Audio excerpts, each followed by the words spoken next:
Abdul Ghani bin Haji Yahya pada membicarakan berkaitan dengan mandi yang disunatkan.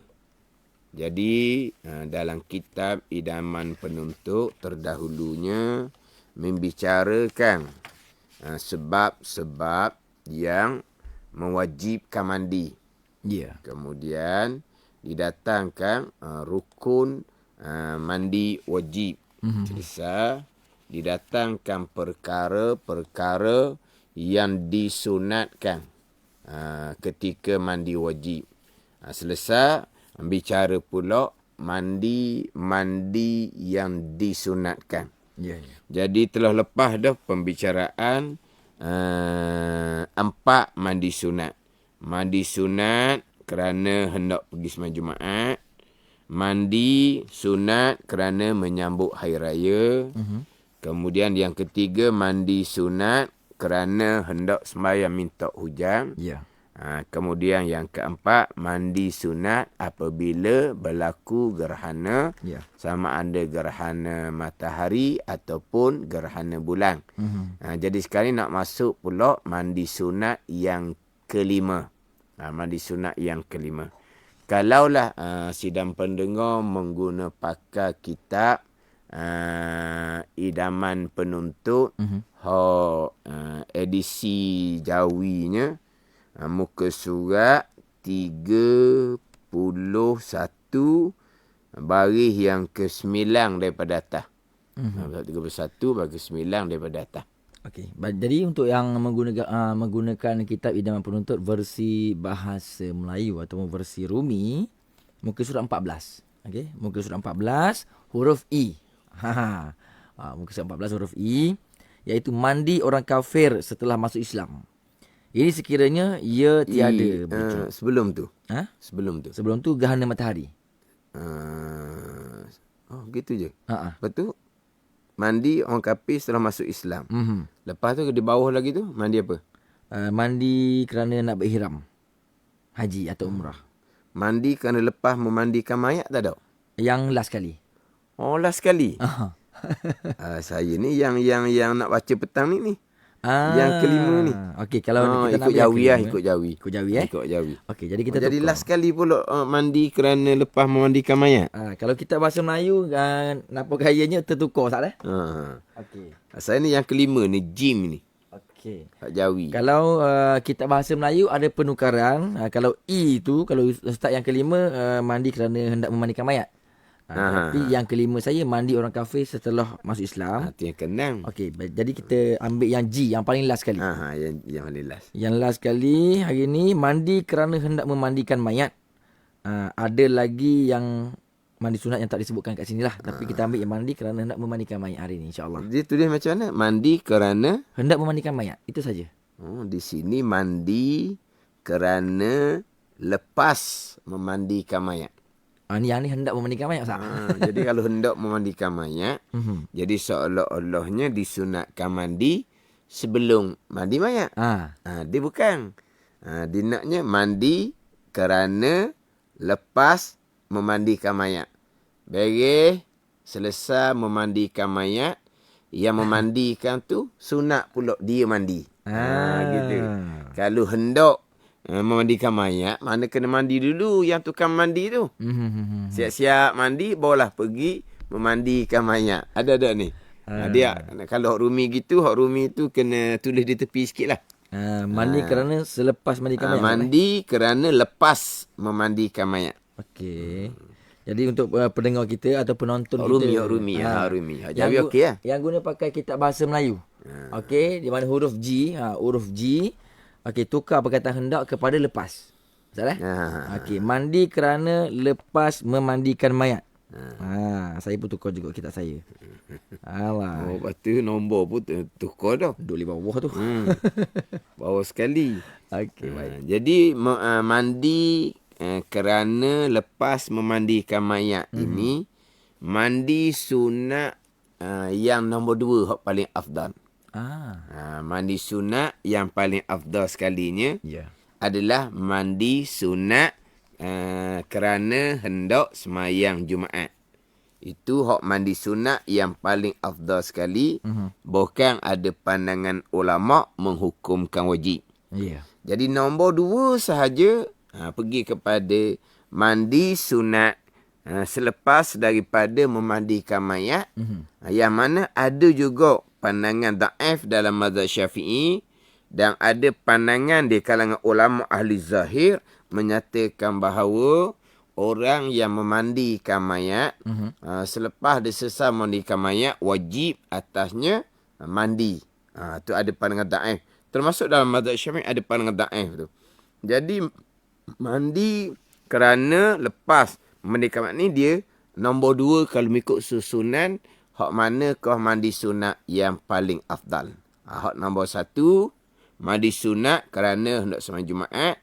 Hak nombor 2 mandi sunat selepas daripada memandikan mayat. Ni. Dia mandi Jumaat kerana mandi kerana lepas memandikan mayat. Tu sunat mandi pandangan yang muktamad dalam mazhab Syafi'i kita. Baik.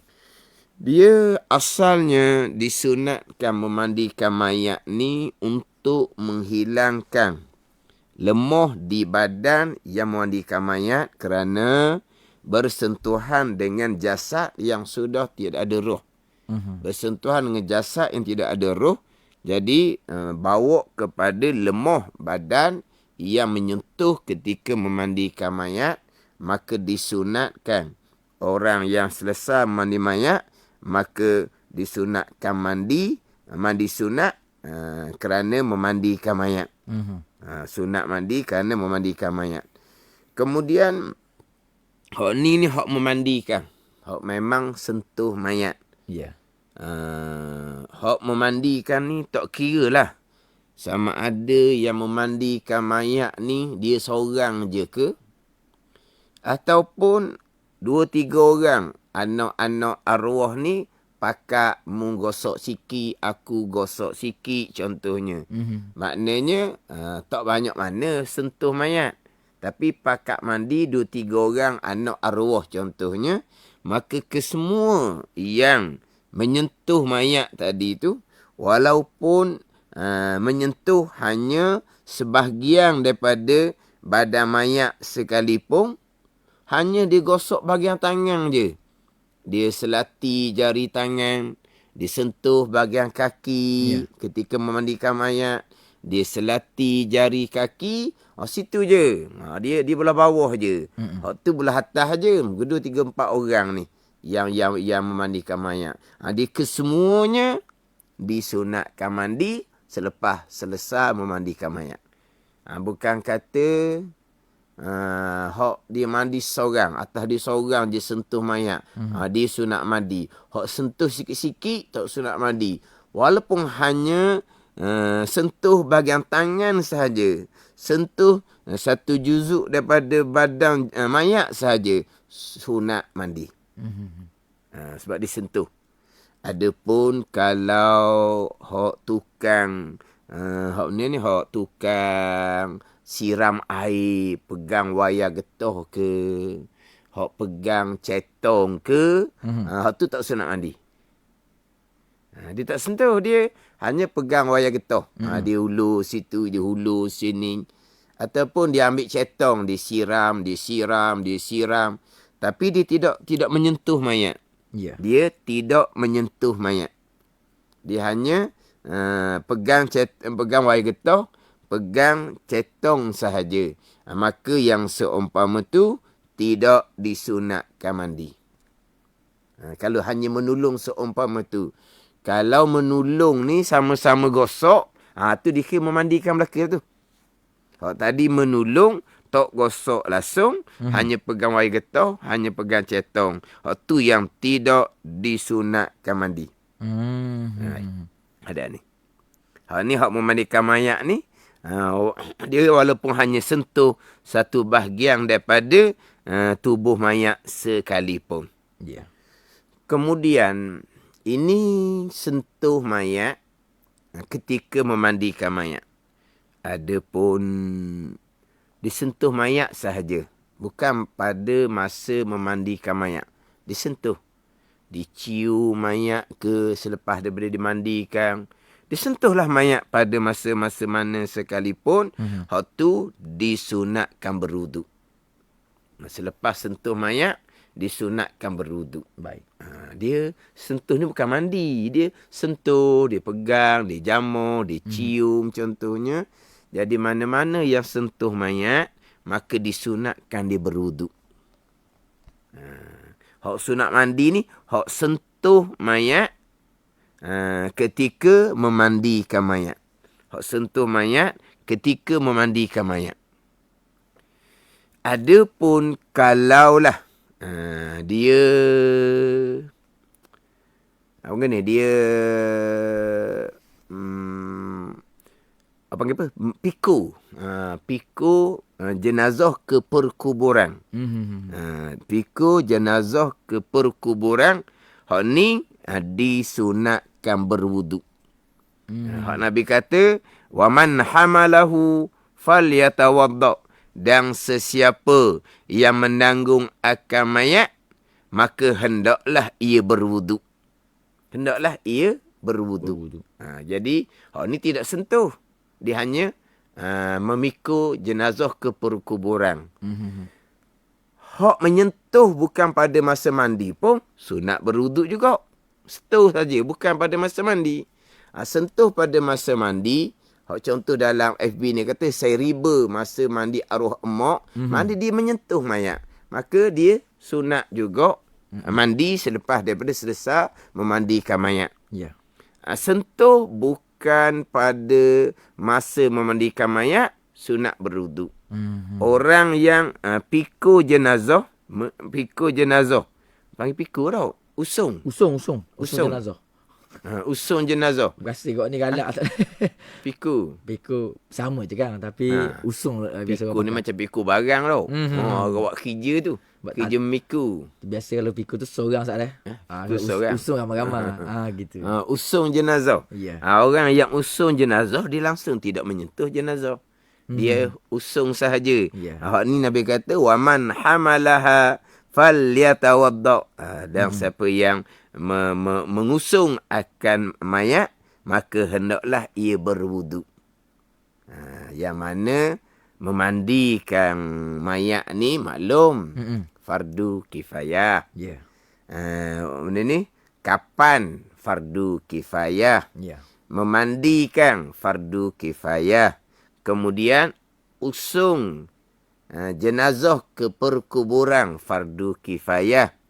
Menyempurnakan pengkebumian fardu kifayah. Ni amal fardu belaka ni.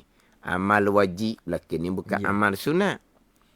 Jadi usung jenazah tu pahala wajib kan. Jangan malah nak usung pula. Dok beratlah sebab usung ni dia ramai. Ni bab usung jenazah ni. Dia gini. Dia ada pekerjaan-pekerjaan yang mana orang-orang yang ada imej tinggi dalam agama. Ada satu-satu pekerjaan yang tidak sesuai untuk imej dia. Macam dia tuk guru ke, dia ustaz ke, dia tuk imam ke, dia tuk bila ke, dia orang hafal Quran ke. Dia ada imej yang tinggi dalam agama. Ada perkara-perkara yang tidak sesuai untuk dilakukan. Dia wajib kena jaga imej dia. Dia tuk guru ada imej, ustaz ada imej, tuk imam ada imej, tuk bila ada imej, orang hafal Quran ada imej. Dia ada imej belakalah. Orang ayah haji, mak haji pun ada imej. Faham tak ni? Ayah haji, mak haji pun ada imej. Dia kena jaga belaka tu. Tapi nak ceritanya, kadang-kadang orang yang imej ni tinggi dalam agama, orang imej tinggi dalam agama, ada perkara yang dia tak sesuai dia buat. Kerjaan-kerjaan yang agak rendah-rendah sedikit lah. Tak sesuai dia lakukan. Adapun usung jenazah, walaupun aling besar sekalipun, dia usung jenazah, itu tidak menjatuhkan imej dia. Mana besarnya kita usung jenazah. Sebab itulah ada seseorang tok guru, selepas dia solat jenazah, dia akan pergi pegang juga pengusung tu. Dia pegang, dia angkat, ambil syarat. Lepas tu orang peramah pun, dia pun lepas, dia pun berundur. Dia ambil juga bahagian. Maknanya dia pergi pegang, dia angkat. Faham tak ni? Maknanya nak cerita lebihnya, hija usung jenazah ni. Kemudian situ ada cucu tok ayah tu. Katanya memandi dan mengkafankan mayat orang yang sama. Sunat mandi selepas selesai kafan begitu. Dia sunat mandi selepas memandikan mayat ni, walaupun lama masa sekalipun tidak gugur tuntutan sunat mandi. Dia yang memandikan mayat, dia yang mengkapankan mayat, dia yang usung mayat, dia yang turun dalam liang lahat, dia belaka. Allah. Dia seorang je ni. Ya. Maka selepas selesai dah balik dah. Setengah jam dah. Sejam dah. Dengan memandikan mayat di awal tadi tu. Tidak gugur tuntutan mandi selepas memandikan mayat. Walaupun cerah masa yang panjang sekalipun. Ni setakat mandi, setakat kapang. Tak lama mana masa tu. Tapi kalau kata lepas kapang pun dia juga kena solat jenazah. Contoh. Tak ada pula orang nak usung. Dia juga yang usung. Dia juga yang urus pengkebumian. Maka walaupun lama antara mandi dengan selesai pengkebumian, tetap masih lagi disunatkan mandi selepas daripada memandikan mayat. Bukan hanya selepas kapang tu, hanya sekejap sahajalah. Bukan kata lepas mandi, minta maaf, saya nak mandi sunat. Kapang, orang lain pula. Ada.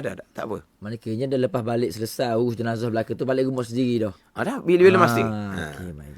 Kemudian kalau orang ni, dia bukan memandikan mayat, dia mengkapangkan mayat. Tapi pada masa dia mengkapangkan mayat, pasti dia ada menyentuh mayat. Ya. Apabila dia menyentuh mayat, sunat dia berwuduk kemudian.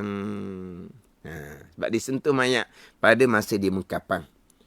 Jadi masalah kita sebut tadi, usung jenazah perkuburan selepas disunatkan berwuduk tu.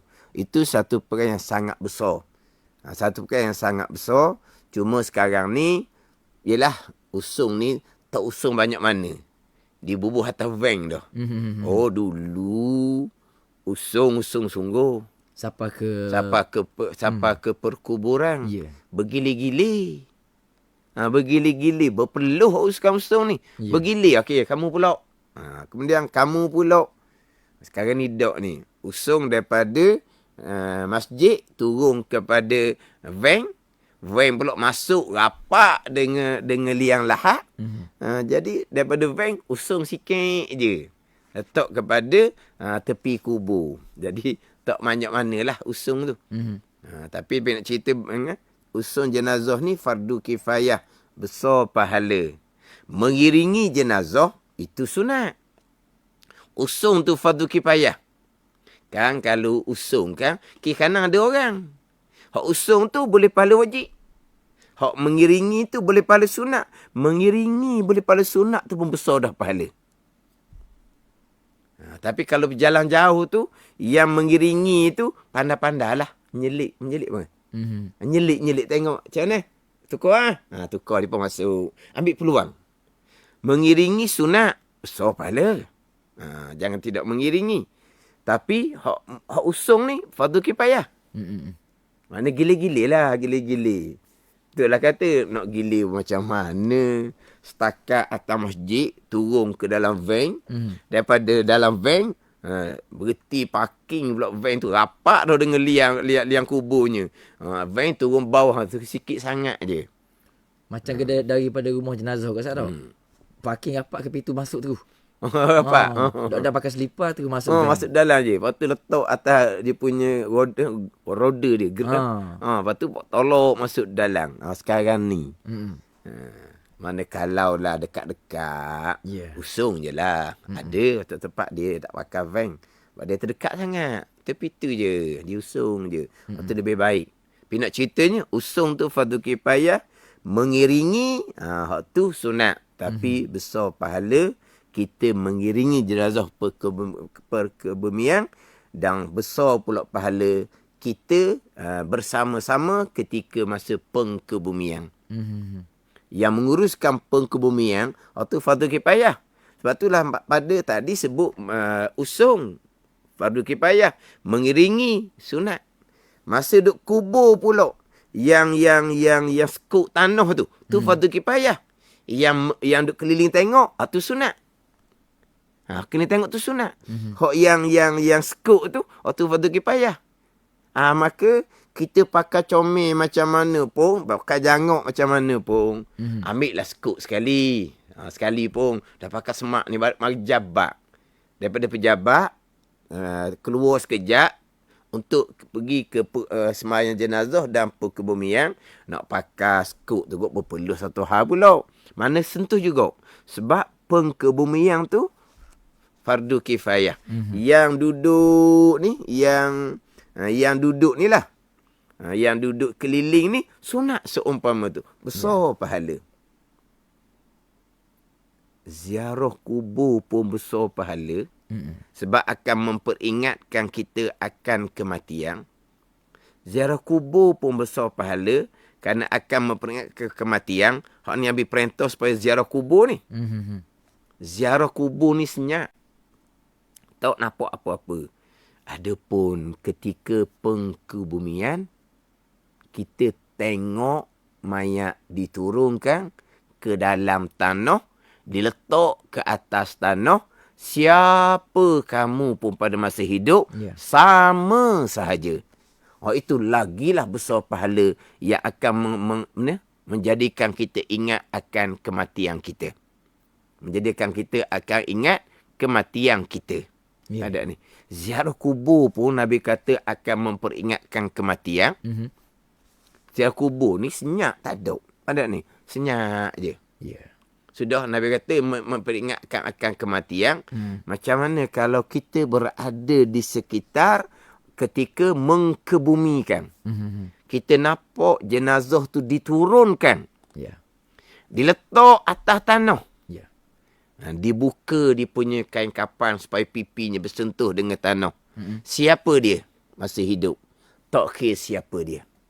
Sehebat-hebat manusia, setinggi-tinggi pangkat manusia, tak kira lah apa pun, apa nama sekalipun, sekaya-kaya ke, tak kira.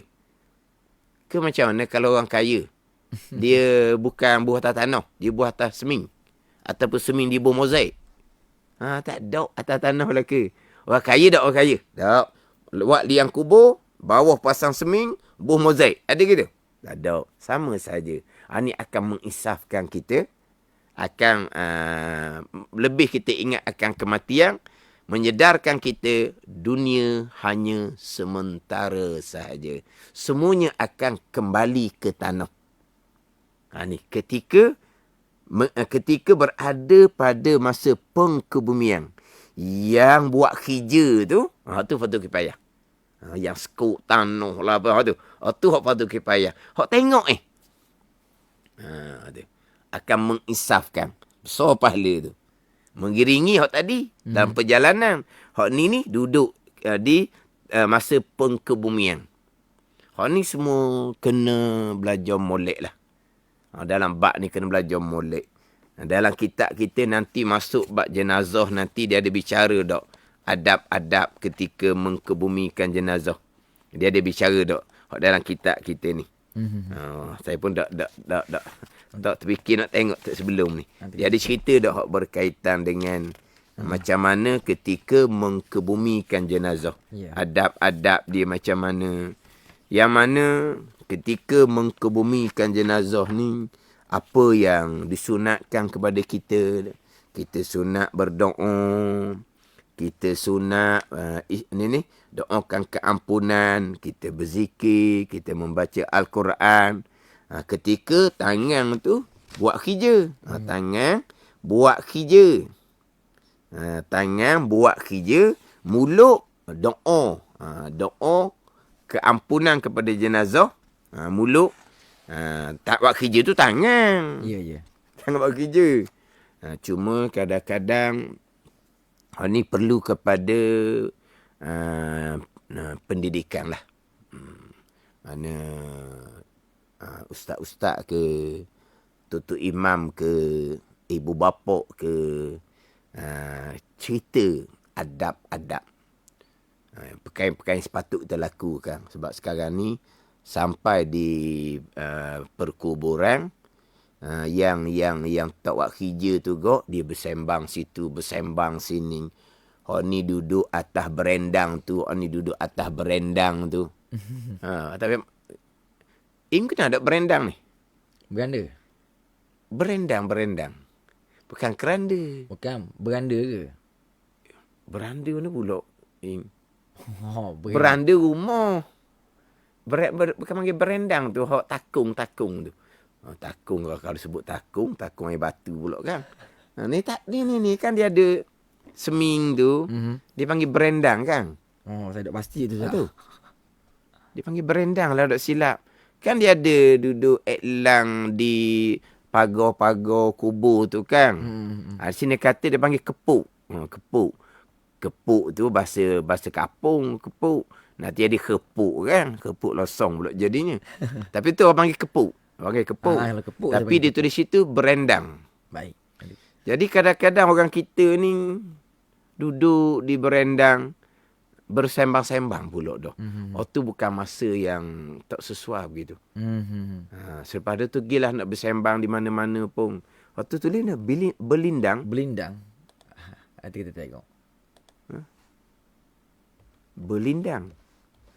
Kepuk tu dah betul lah, kepuk tu. Ni ramai orang tulis kepuk belakang ni. Okey.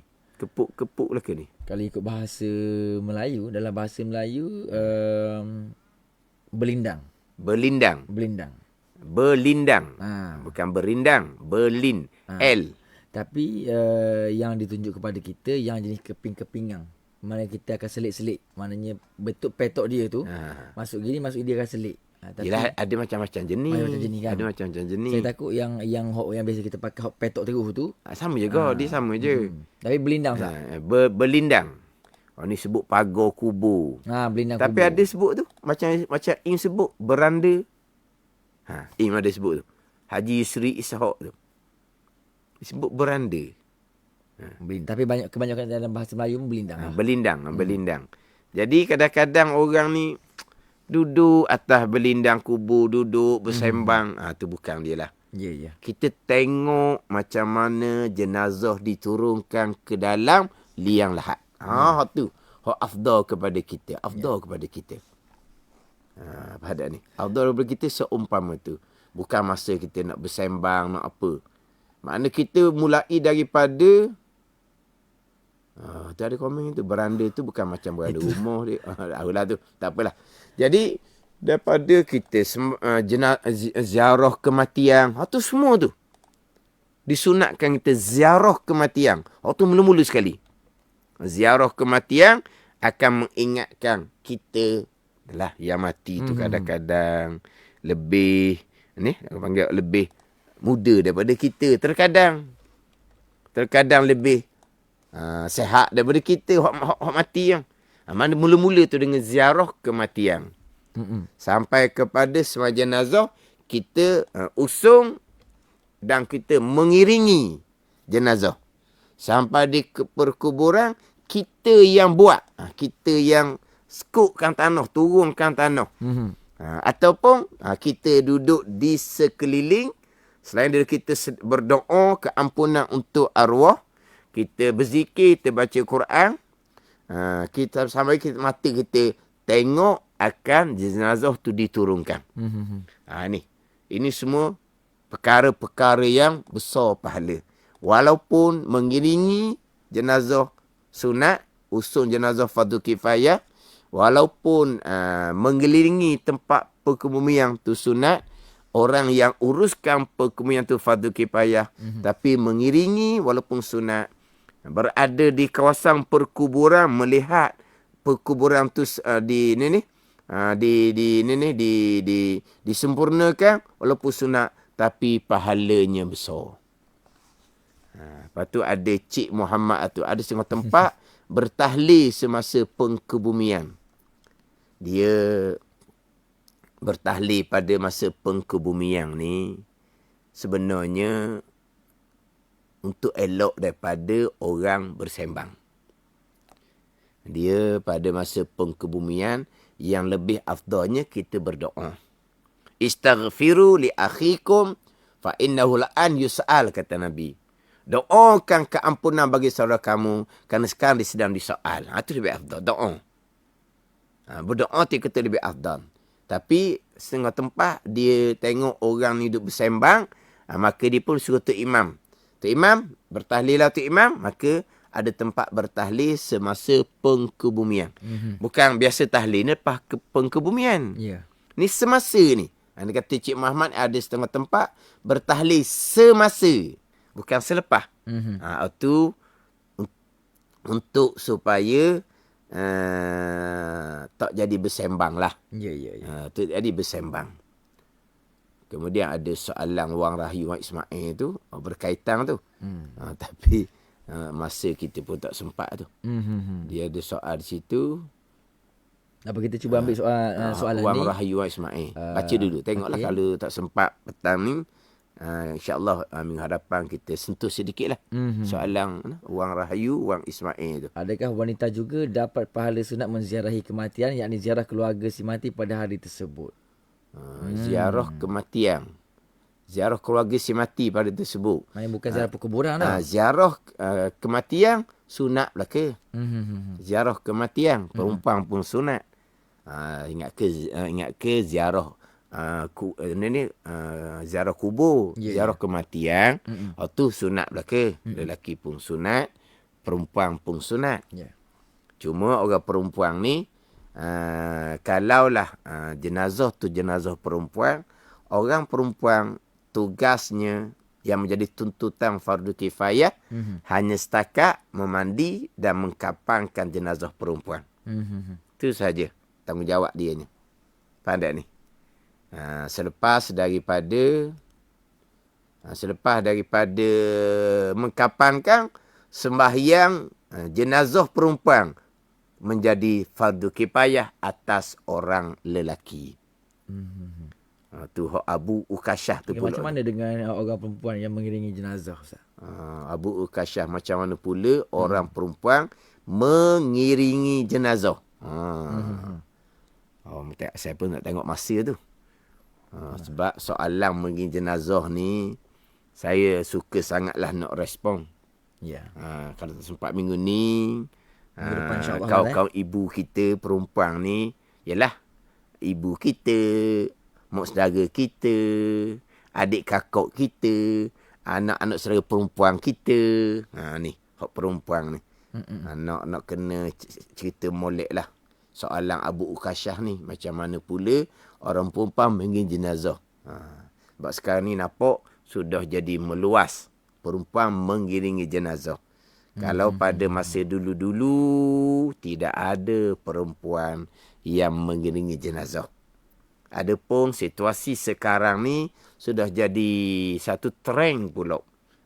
Ramai orang perempuan berada di mengiringi jenazah dan berada di ketika pengkebumian. Itu soalan Wang Adibah pula tu. Kalau bukan hari kematian, boleh ke wanita ziarah kubur? Itu satu hukum pula. Soalan Abu Ukasyah mengiringi. Soalan Wang Adibah ni menziarahi. Itu dua perkara yang berbeza dan kedua-duanya hukum yang berbeza. Mengiringi jenazah, perempuan mengiringi jenazah dengan perempuan ziarah kubur. Itu dua perkara yang berbeza, dua hukum yang berbeza. Nanti insya-Allah lah saya akan sentuh juga tu berkaitan dengan mengiringi jenazah dan juga menziarahi kubur. Sebab ini perkara yang semasa. Pernah Cik Nan dia kata molek, orang dengar dia pakak dengar dia tu. Kena dengar molek lah ni. Cik Nan ni orang perempuan lah ni. Dia orang perempuan kena dengar molek. Tu orang perempuan. Begitu juga dengan ayah kepada orang perempuan. Abang kepada orang perempuan. Dia ni. Katakanlah datuk pada cucu perempuan. Mana ustaz ke tu imam ke orang tua ni kena beri peringatan pada orang perempuan hak berkaitan dengan mengiringi jenazah dan juga mengzahri kubur, terutama mengiringi jenazah. Amalan-amalan yang bercanggah dengan sunnah Nabi SAW, bukan yang dilarang oleh Nabi SAW. Kita kena ambil perhatian molek, ambil tahu molek, cari ilmu molek. Orang dulu-dulu, perempuan dulu tidak ada mengiringi jenazah. Mengziarahi kubur, itu biasa. Orang perempuan mengziarahi kubur, itu biasa.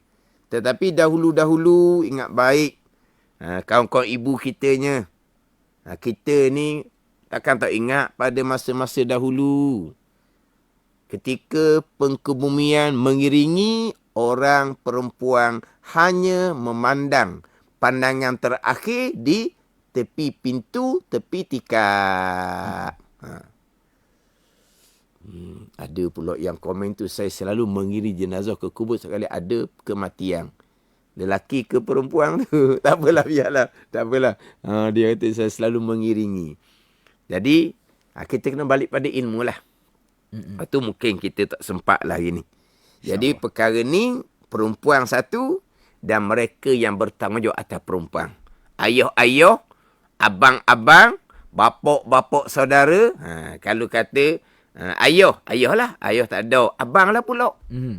Ayah dia meninggal, dia tak ada abang-abang, dia adik-adik perempuan belaka. Bapak saudara pula. Kena ambil tahulah. Selain daripada diri perempuan tu kena ambil tahu. Aku ni ziarah jenazah ke perkuburan ni, Nabi suruh ke? Nabi larang ke? Kena tahu molek apa yang kita nak buat. Sebab kena ingat, ketika kematian sama telah lah, kita akan halusi supaya kita betul-betul buat apa yang Nabi suruh buat. Kita tinggal apa yang Nabi suruh tinggal. Pada masa lain,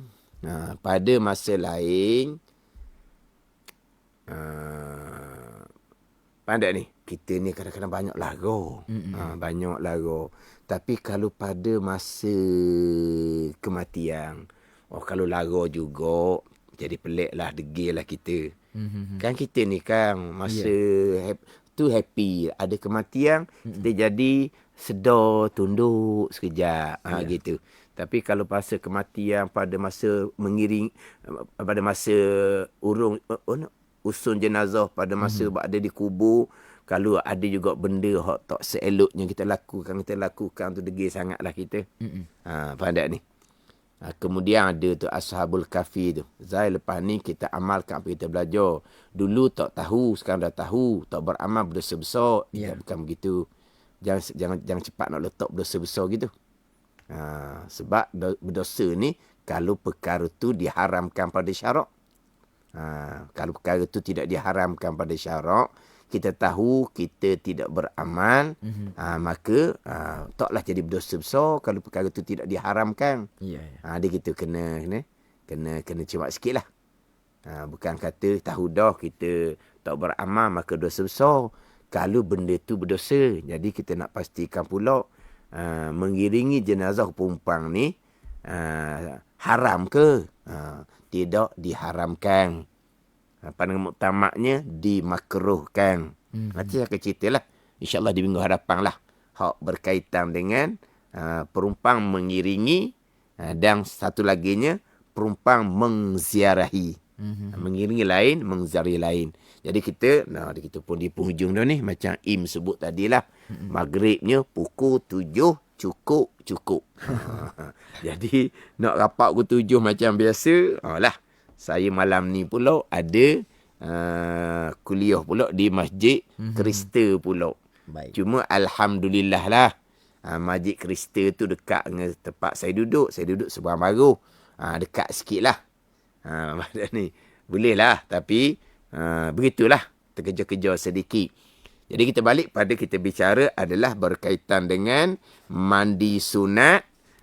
Selepas dia memandikan mayat, yang memandikan mayat tu beberapa orang sekalipun yang tolong menolong, maka disunatkan mandi belaka.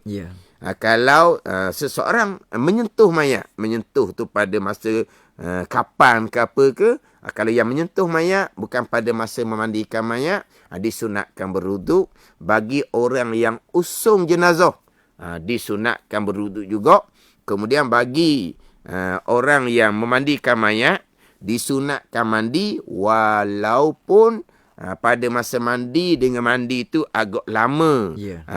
Pisau sekalipun tetap masih lagi disunatkan mandi kerana memandikan mayat. Dia yang mandi, dia kapang, dia semayang, dia yang usung sampai ke kubur dia yang buat. Mana setengah jam sejam barulah selesai dia balik rumah dia, masih lagi disunatkan mandi kerana lepas memandikan mayat. Hak dalam kitab ni mandi sunat yang kelima, hak jawi.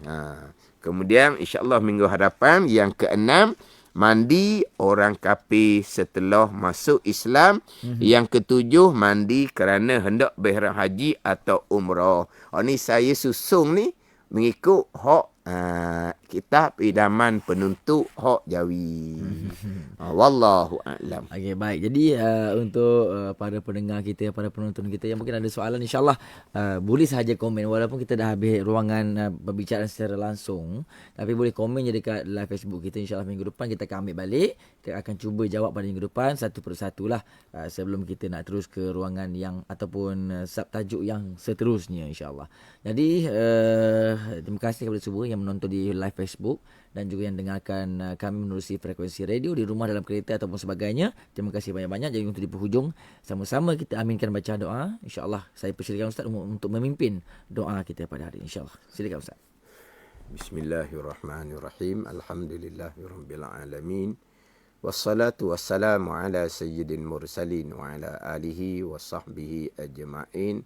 Allahumma ftah alaina futuhal arifin. Allahumma allimna ilma akdamin wa fahimna famasabikin warzuqna ruqat talibin. Allahumma zidna ilma wa alhiqna bis salihin. Wa sallallahu ala sayyidina Muhammadin wa ala alihi wa sahbihi wa sallam. Walhamdulillahi rabbil alamin. Wassalamualaikum warahmatullahi wabarakatuh. Waalaikumsalam warahmatullahi wabarakatuh. Terima kasih diucapkan kepada yang berbahagia Ustaz Wan Junaidi Wan Jaafar untuk perkongsian ilmu pada edisi hari ini. Dan untuk panduan kita bersama juga muslimin muslimat yang dirahmati sekalian, waktu solat fardu maghrib bagi daerah-daerah seluruh negeri Terengganu. Di daerah Kuala Terengganu, Marang dan juga Kuala Nerus, waktu maghrib akan berkumandang pada pukul 7 malam. Di Besut dan juga Setiu 7.02 malam. Hulu Terengganu 7.02 malam, manakala di Kemaman dan juga Dungun pukul 7.01 malam.